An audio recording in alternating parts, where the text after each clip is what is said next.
En quechua existe un sufijo que indica posesión. Pa.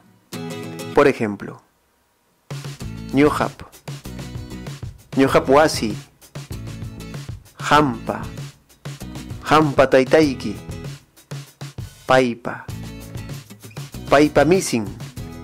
En el siguiente video conoceremos los aspectos básicos de este sufijo.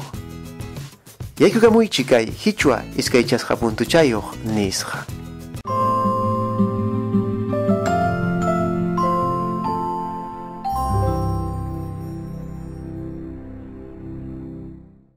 Este sufijo marca al poseedor y por lo tanto se emplea en frases posesivas. Se usa la siguiente forma: pa después de una vocal y pa después de una consonante. Por ejemplo, ñuhap mesi, hampa wasiki, paipa wauji.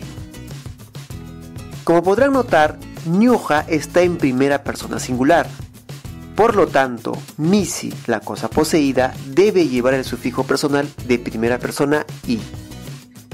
En hampa wasiki, ham está en segunda persona singular.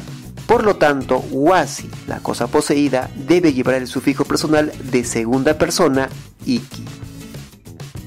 Paipa waujin, pai está en tercera persona singular. Por lo tanto, wauji, la cosa poseída, debe llevar el sufijo personal de tercera persona en.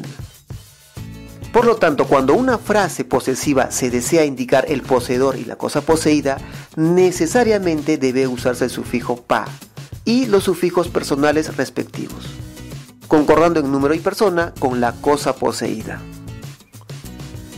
El orden de los elementos de una frase posesiva es fijo. Primero el poseedor y luego la cosa poseída, que esta última puede ser un sustantivo animado o inanimado. Por ejemplo, runap chakran, rikuran kichuwojiki papunchunta, añas patojun michajaija.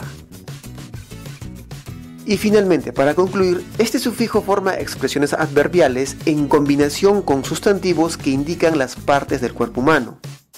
Por ejemplo, tengo el sustantivo wajtan, que significa costado. Le agrego el sufijo pa y tenemos wajtampa, que quiere decir de costado. Así podemos construir la siguiente oración: wajtampa puñuchkan, sinhampa wichikun. Gracias por ver este video, conmigo será hasta la siguiente oportunidad. No te olvides de compartir en tus redes sociales y sobre todo, compartirlo con tus amigos quechohablantes. Tupanan chikama, wauhipani.